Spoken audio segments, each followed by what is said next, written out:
Hello students, आज की इस वीडियो में मैं आपको बताऊंगा हरियाणा बोर्ड क्लास 11th का सैम्पल पेपर। सब्जेक्ट है फिजिक्स का।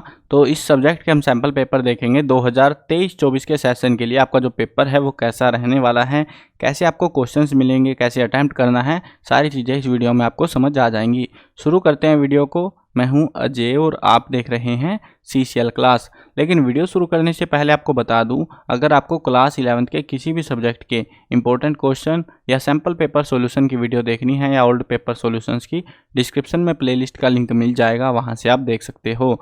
और अगर आपको ये सारे क्वेश्चंस वगैरह सब की जो है विद आंसर की, जैसे सैम्पल पेपर है ना, सारे सैम्पल पेपर मैंने विद आंसर की PDF अपलोड कर रखी है। और ओल्ड क्वेश्चन पेपर वगैरह अगर आपको कुछ भी चाहिए तो इस वेबसाइट पे विजिट कर लेना। गूगल पर जाकर सर्च करना cclchapter.com।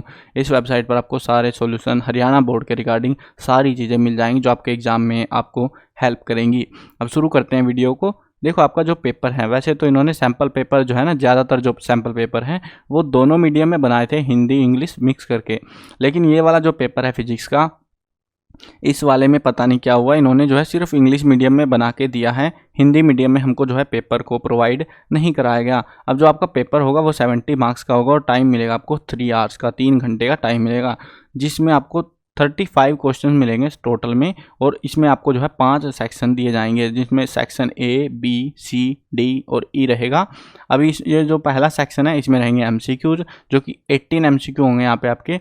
उसके बाद में जो है बाकी के जो है आपको बड़े क्वेश्चंस मिलेंगे, 2 नंबर के, 3 नंबर ऐसे करके बड़े क्वेश्चंस मिलेंगे। ठीक है, चलो अब सारा पेपर दिखाता हूँ आपको। क्वेश्चन नंबर 1 इनके आंसर करा दूंगा मैं आपको MCQs के, और बाकी के भी मैं बता दूंगा आपको कैसे क्या करना है। चलो आगे बढ़ते हैं। पहला क्वेश्चन है, A ball is released from the top of tower of height h meters. It takes t second to reach the ground. अब what is the position of the ball in t/3 second? t/3 second में जो है इसका जो position है ball की वो क्या रहने वाली है? तो वो क्या रहेगी? वो रहेगी हमारी 8h/9 metre from the ground. अब इसके लिए आपको बेसिक फॉर्मूला पता होना चाहिए, तभी आप इसको अटैम्प्ट कर सकते हो। नेक्स्ट क्वेश्चन देखते हैं। देखो, फिजिक्स में है ना, ज़्यादातर जो MCQ होता है वो न्यूमेरिकल या लॉजिक बेस पे ही होते हैं। A body is moving in a circular path and complete one revolution in 4 second. What is the displacement of the body? तो बॉडी की डिस्प्लेसमेंट कितनी हो जाएगी? तो वो होगी 0, क्योंकि सर्कुलर पाथ में है ना, और एक रिवोल्यूशन पूरा करती है 4 सेकंड में। देखो, सर्कुलर पाथ क्या होता है? ऐसे ऐसे वाला घूमना। अब ये बोल रहे हैं 4 सेकंड में पूरा करती है। अब ये डिस्प्लेसमेंट बोल रहे हैं 4 सेकंड में कितनी हो जाएगी? तो वो 0 है, क्योंकि वो तो कहीं गई ही नहीं एक्चुअल में। चलो नेक्स्ट देखते हैं। नेक्स्ट क्वेश्चन हमारा, horizontal range is maximum when angle of projection with horizontal is, वो कितना होता है? 45 डिग्री। ये तो याद कर लेना बहुत अच्छे से, यानी कि जो प्रोजेक्शन का एंगल होता है प्रोजेक्टाइल का, वो मैक्सिमम अगर आपको डिस्टेंस कवर करानी है तो किस एंगल पे होती है? 45 डिग्री के एंगल पे।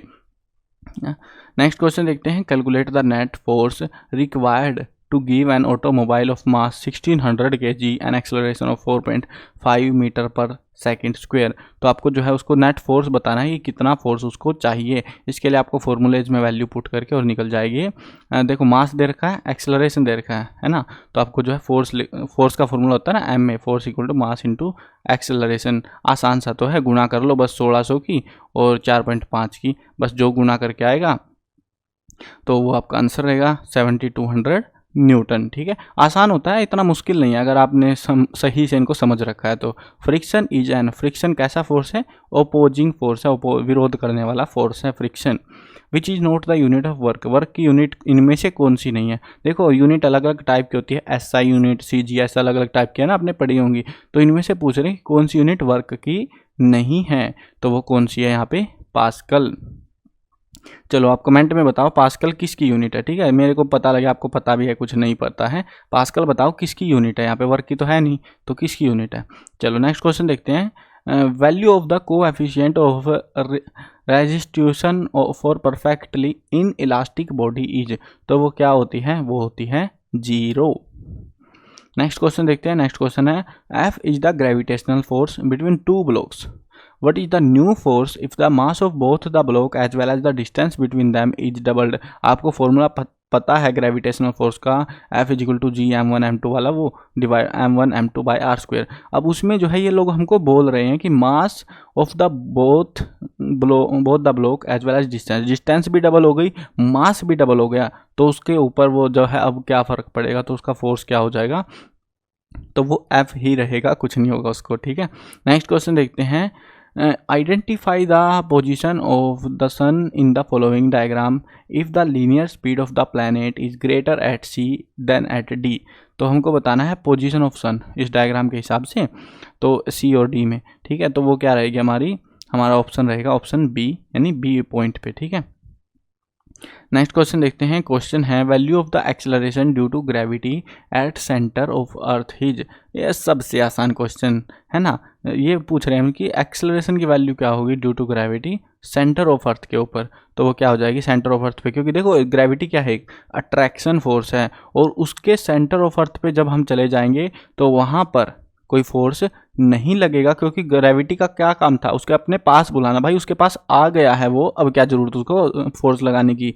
हाँ दूर जाएगा तो फोर्स चाहिए उसको, लेकिन उसके पास है, वो कोई फोर्स उस पर नहीं लगेगा, वो जीरो हो जाएगा। ठीक है ना, ये काफ़ी लॉजिकल क्वेश्चन है, इसको अगर सही से समझोगे तभी आएगा, पल्ले में पड़ेगा, नहीं तो अटक जाओगे इसमें, गलती करके आओगे तुम में से कितने ऐसे स्टूडेंट हैं जो इसको 9.8 चेप के आ जाएंगे, तो गलत मत करके आना, जीरो होता है ऐसे का। ठीक है, बाकी जो है ना मैं आपके लिए MCQs वगैरह प्रोवाइड करा दूंगा इंपॉर्टेंट क्वेश्चन में, ताकि आपकी जो प्रिपरेशन है वो अच्छे से हो जाए। Spherical ball contract in volume by 0.1% when subjected to a uniform normal pressure of 100 atmospheric pressure दे रखा है। the bulk modulus of material of the ball is, तो इसमें फॉर्मूला पुट करो और सिंपल आप निकाल सकते हो। बल्क मॉडुलस हमसे यहाँ पे पूछा गया है, वो है 10⁻7 न्यूटन पर मीटर स्क्वायर होगा। फॉर्मूला लगा के ट्राई करके देखना। ये न्यूमेरिकल्स जो है ना, जो सैम्पल पेपर में न्यूमेरिकल वगैरह हैं, इनको सोल्व करके देखना, तभी आप जो है फाइनल एग्जाम में अच्छे से प्रिपेयर हो पाओगे, नहीं तो ऐसे रट के मत चले जाना कुछ भी। Stress is directly proportional to strain, this is, ये जो एक लो है वो किसका लो है, स्ट्रेस जो है डायरेक्टली प्रोपोर्शनल है स्ट्रेन के, तो वो किसका ला है, हुक ला है वो। नेक्स्ट क्वेश्चन देखते हैं। क्वेश्चन है if the ratio of flow of liquid through a horizontal pipe of length L and the radius R is Q, what is the rate of flow of liquid if the length and radius of tube is doubled। पहले इतनी सी pipe थी, अब pipe का बम्बा बना दिया है पूरा, तो इसमें जो है बोल रहे हैं डबल होने के बाद में ये जो है फ्लो कितना हो जाएगा, तो वो कितना हो जाएगा आपका, वो हो जाएगा 8Q। नेक्स्ट क्वेश्चन देखते हैं। What is the SI unit of latent heat of vaporisation, तो लेटेंट हीट ऑफ वेपराइजेशन की SI यूनिट हमसे पूछी गई है, वो है जूल पर किलोग्राम, यानी ऑप्शन ए फर्स्ट वाला, जूल पर केजी। इसको जो है ऐसे भी लिखते हैं, कहीं तुमको ये भी ना पता हो, कंफ्यूज करने के लिए ऐसे भी लिख सकते हैं ये आपको। नेक्स्ट क्वेश्चन देखते हैं। यहाँ पे जो है ये लॉजिकल क्वेश्चन है, और आपको हरियाणा बोर्ड में ऐसे क्वेश्चन पहली बार देखने को मिलेंगे, और सबसे मैं कहूँगा अगर आप बोल लो ना कि कैसे क्वेश्चन है, तो ये डिफ़िकल्ट क्वेश्चन है। अगर आपको फिजिक्स आपने अच्छे से नहीं पढ़ी, या कोई भी बाकी सब्जेक्ट है जिसको पढ़ोगे, हर एक सब्जेक्ट में आपको ऐसे क्वेश्चन मिलेंगे देखने को। अब देखो इसमें करना क्या है, पहले समझ लो करना क्या है। इसमें दो स्टेटमेंट देंगे, असर्शन A, उसके बाद एक रीजन देंगे, रीजन R। ठीक है, आपको दोनों को पढ़ना है, देखना है जो स्टेटमेंट हमको दी गई है वो सही है या फिर वो गलत है। और कई सारे क्वेश्चन है, ये ऐसा नहीं है कि एक ही क्वेश्चन मिलेगा, कई सारे मिलेंगे ऐसे। आपको दोनों स्टेटमेंट पढ़नी है, सही है गलत है। अगर दोनों में से कोई भी स्टेटमेंट गलत निकलती है तो आप बच जाओगे, अगर दोनों सही निकलती है तो फिर आपको दिमाग लगाना पड़ेगा थोड़ा सा। फिर आपको ये देखना है कि ए जो पॉइंट है उसमें जो अगर रीज़न है, कुछ सवाल बना सकते हैं हम, तो उस सवाल का जवाब जो डाउट बनता है, क्या उसके पीछे का रीज़न जो इन्होंने दिया है वो सही होगा या नहीं होगा। चलो अब देखते हैं इसके लिए हमको कैसे अटेम्प्ट करना है। असर्शन पढ़ते हैं और फिर रीजन पढ़ते हैं। According to Joule heat and work are related, Joule law जो है वो कहता है हीट और वर्क दोनों आपस में रिलेट करते हैं। क्या ये सही है? बिल्कुल सही बात है स्टेटमेंट में।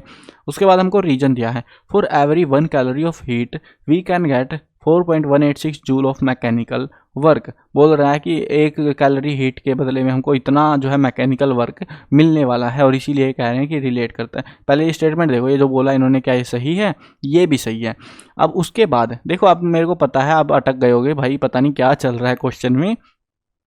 ध्यान से समझो इस चीज़ को, बस आपको असर्शन ए दिया गया है जिसकी स्टेटमेंट आपको दी गई है इसको पढ़ना है, आपको पता लगेगा कि इन्होंने जो बात बोली है वो सही है या गलत है।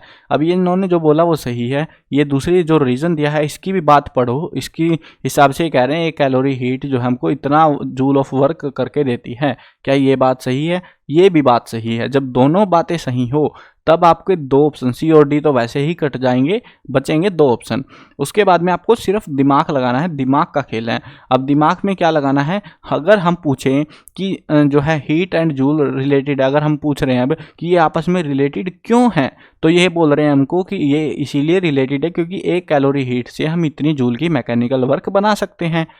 ठीक है, अब क्या ये जो बात इन्होंने बोली इसके पीछे जो रीज़न दिया वो सही था या फिर नहीं था? तो ये बिल्कुल सही रीज़न था। ए और आर जो है ट्रू है और R is the correct explanation of A. समझ में आ गया क्वेश्चन? अब एक और जुगाड़ी तरीका बताता हूँ तुमको मैं, ये कोई नहीं बताएगा आपको इंटरनेट के ऊपर।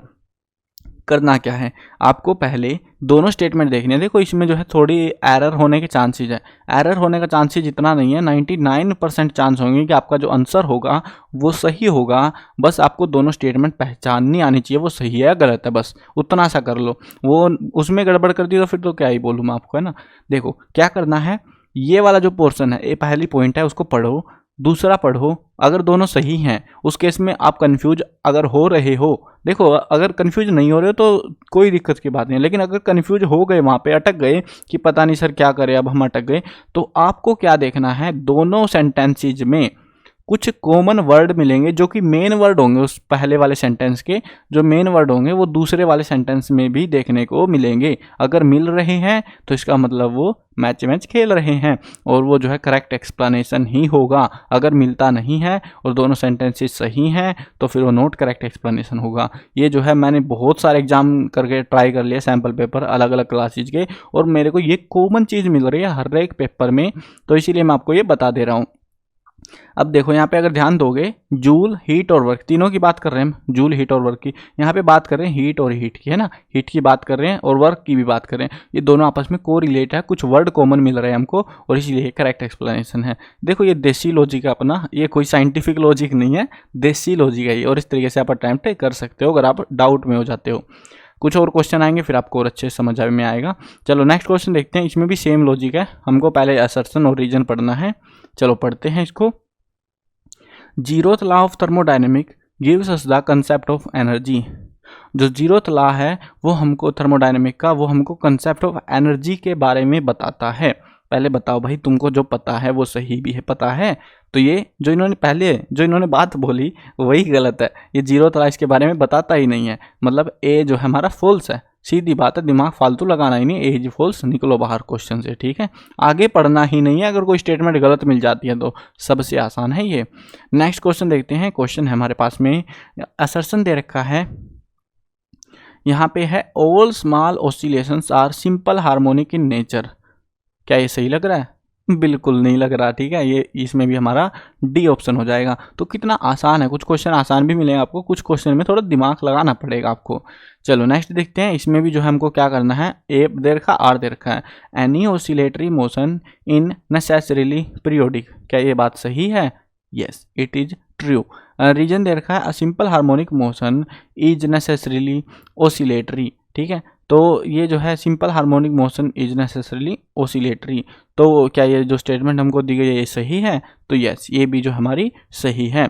अब जो है आपको क्या करना है, आपको यहाँ पे देखना है कि ये जो है इन्होंने पहले जो सवाल बनाया कि ऑक्सीलेटरी मोशन नेसेसरीली पीरियोडिक है, लेकिन अगर हम पूछे क्यों है तो ये बोल रहे सिंपल हार्मोनिक मोशन जो है नेसेसरी है। इनकी बातें ही समझ नहीं आ रही, ये अपनी बात कर रहा है, ये अपनी बात कर रहा है, तो यहाँ पे होगा हमारा ऑप्शन बी, यानी नोट द करेक्ट एक्सप्लेनेशन। अब आप बोलोगे सर इसमें भी तो कॉमन वर्ड दिख गए हमको, ऑसिलेटरी है ना, लेकिन देखो थोड़ा सा दिमाग लगाओगे ना, क्योंकि ये फिजिक्स है भाई, यहाँ पे दिमाग भी साथ में थोड़ा सा लगाना पड़ेगा। अगर बिल्कुल नहीं लगाओगे तो क्या यूज चलेगा। यहाँ पे जो है अगर आप ध्यान दोगे, यहाँ पे ना पहली बात तो इसमें कोई सवाल ही नहीं बना पा रहे हम, नेसेसरली पीरियोडिक क्या बात बनाए हम, है ना। अगर हम पूछे क्यों पीरियोडिक है तो सिंपल हार्मोनिक मोशन कहाँ से उठा ला है फिर, है ना। तो ये चीज़ें ध्यान दोगे, स्टेटमेंट ठीक ठाक सी भी पढ़ोगे तो आपको समझ आ जाएगा रिलेट कर रही है नहीं कर रही है। उसके बाद देखना है कि कॉमन है नहीं है।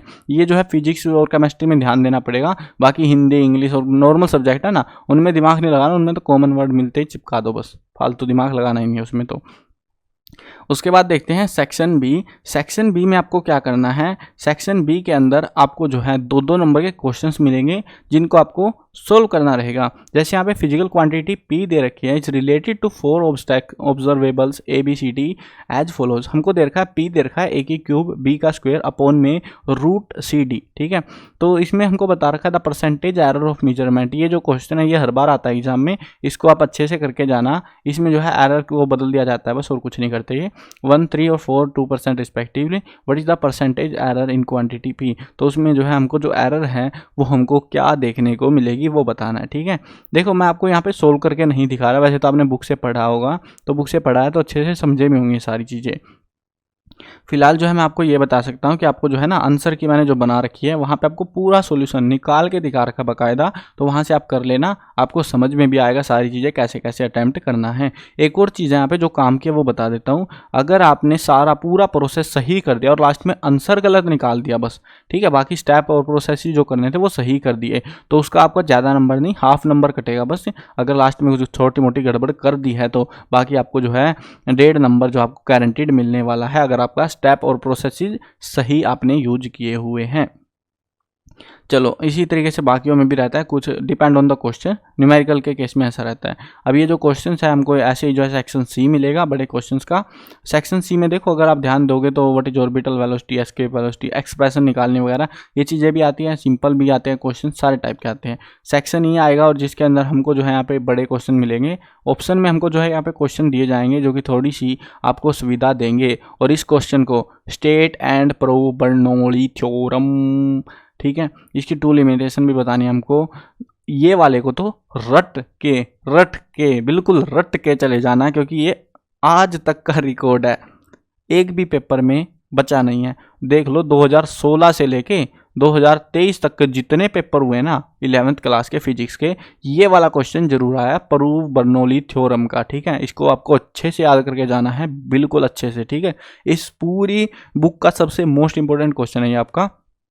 बाकी मैंने इंपॉर्टेंट क्वेश्चंस की वीडियो बनाऊंगा तो आपको और भी अच्छे से समझ में आ जाएंगी। अब यहाँ पे जो है ये वाला जो क्वेश्चन है ये भी बिल्कुल नए टाइप का क्वेश्चन है। ऊपर वाले क्वेश्चंस के जो है ना आपको आंसर मिल जाएंगे आंसर की से, तो वहाँ से कर लेना। वीडियो के लास्ट में बता दूंगा आंसर की कहाँ मिलेगी।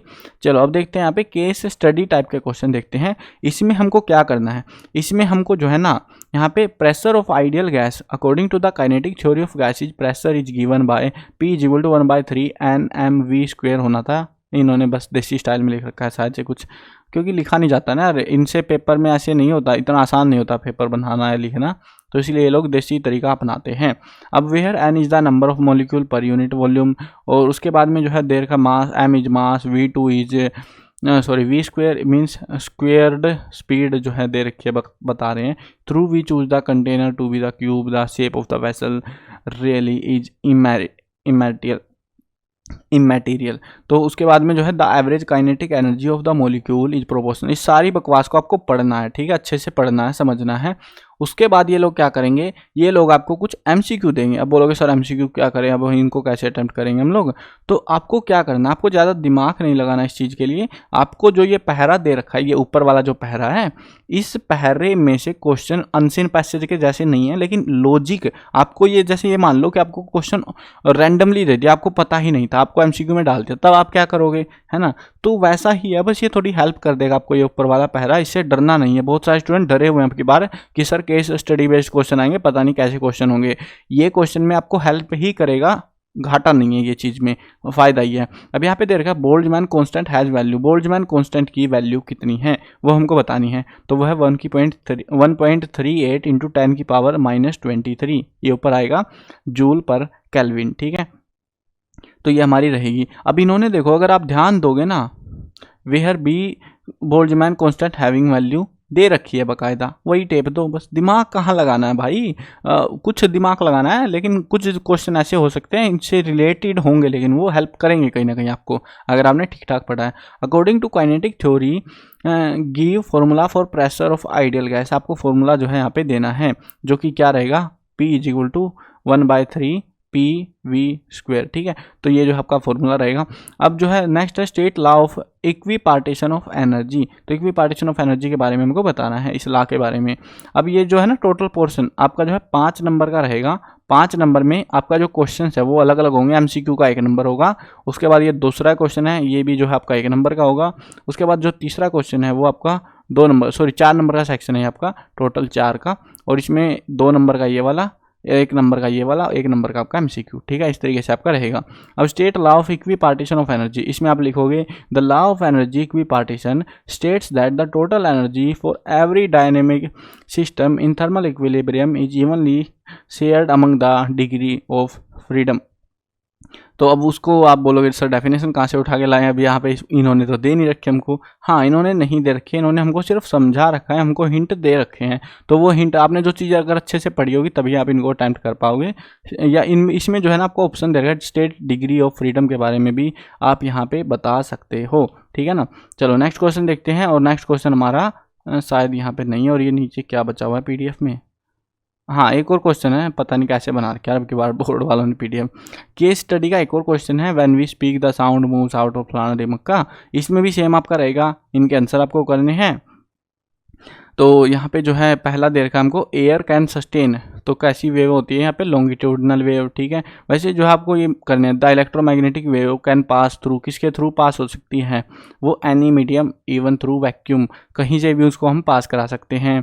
उसके बाद में डिफरेंस बताना है ट्रांसवर्स और लॉन्गिट्यूडनल वेव का, derive relation between the wavelength frequency and speed. अब इनमें जो है ना ऐसा मत सोचना कि सर बिल्कुल मतलब हमको आता नहीं है, हम डर गए, ये क्या है, बहुत आसानी से आप निकाल सकते हो। यहाँ पे जो है ना ये हमको करना है इस वाले क्वेश्चन में v इक्वल टू ये वेलोसिटी लैम्बडा, ठीक है, ऐसा कुछ इक्वेशन बनानी है हमको।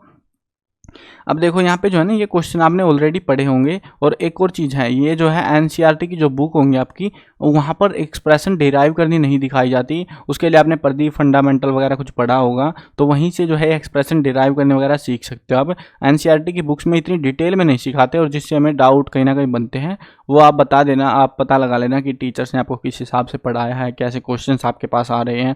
लेकिन एक्सप्रेशन डिराइव करनी ज़रूर आती है एग्जाम में, पहले भी आती थी, अब बस इन्होंने ऊपर हेल्प के लिए हमको थोड़ा सा एक पहरा भी दे दिया है, और उसी के मदद से हम एक्सप्रेशन ईजिली थोड़ा डिराइव कर सकते हैं। बस यही चीज़ है और कुछ अलग नहीं है, ठीक है। कहीं तुम केस स्टडी नाम के क्वेश्चन से डरे रहो। ये जो है 8 नंबर के होंगे केस स्टडी क्वेश्चन हमारे, और 4 नंबर के होंगे हमारे जो है वो assertion reason based question. Total 12 number का जो पोर्शन है हमारा वो पहली बार इंट्रोड्यूस कराया गया है फिजिक्स के पेपर के अंदर, जिसमें केस स्टडी भी आसान है, और ये मैंने असर्शन वाले भी करा दिए, वो भी इतने मुश्किल नहीं है। आराम से आप 10 नंबर तो ला ही सकते हो, यहाँ पे कोई ज़्यादा दिक्कत आपको नहीं पड़ने वाली, ठीक है। इसको आपको समझना है, लेकिन अगर सही से करके नहीं आओगे, पहले समझने में कुछ नहीं रखा, बुक को अच्छे से करके आना, बुक को अच्छे से डिराइव एक्सप्रेशन वगैरह जो भी चीज़ें हैं वो अच्छे से समझ के आना, तभी आप इनको अटैम्प्ट कर पाओगे। चलो अब देखते हैं यहाँ पे आपको कि आपको आंसर की कहाँ से मिलेगी वो डाउनलोड अगर आपको करनी है तो। देखो आपको जाना है गूगल पे और एक वेबसाइट सर्च करनी है, एक नाम सर्च करना है CCL चैप्टर, ये नाम सर्च कर लेना, ऊपर ही ये वेबसाइट आएगी उसको खोल लेना। उसके बाद ये वेबसाइट आपके सामने ऐसी खुल जाएगी। अगर मोबाइल में खोल रहे हो तो ऐसे 3 डंडे से मिलेंगे, उन पर क्लिक करना, ये चीज़ें दिख जाएंगी आपको, ठीक है। उसके बाद आपको अगर सैम्पल पेपर डाउनलोड करने हैं आंसर की के साथ, वो यहाँ मिलेंगे। प्रीवियस ईयर क्वेश्चन पेपर यहाँ मिलेंगे। इंपॉर्टेंट क्वेश्चन चाहिए एग्जाम्स के लिए, वो यहाँ पर अपडेट करे गए हैं, तो यहाँ से आप कर सकते हो।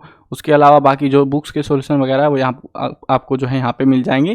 क्वेश्चन पेपर का जो पैटर्न वगैरह देखना वो यहाँ पे, ये सारी चीज़ें आपको इसी वेबसाइट पर मिल जाएंगी हरियाणा बोर्ड के लिए जो भी काम की चीज़ें होंगी। अब आपको पेपर दिखा देता हूँ कहाँ से मिलेगा। मॉडल पेपर में आओ, अपना बोर्ड चूज़ करो, बोर्ड का तो पता है सबको हरियाणा बोर्ड। उसके बाद में अपनी क्लास चूज़ करो 11th। उसके बाद अपना फिजिक्स को ढूंढो, फिजिक्स कर रहे थे ना, हाँ फिजिक्स, तो फिजिक्स का जो है डाउनलोड पेपर, डाउनलोड आंसर की, यहाँ से आप डाउनलोड कर सकते हो। बाकी सब्जेक्ट के मैंने अवेलेबल करा रखे हैं, जिसके भी आपको चाहिए हो सारे सब्जेक्टों को मिलेंगे, ऑप्शनल के भी साथ में यहाँ पे आंसर की के साथ मैंने अपलोड कर रखे हैं, तो यहाँ से आप कर सकते हो। आई होप समझ में आ गया होगा। मिलते हैं नई वीडियो में, बाय बाय।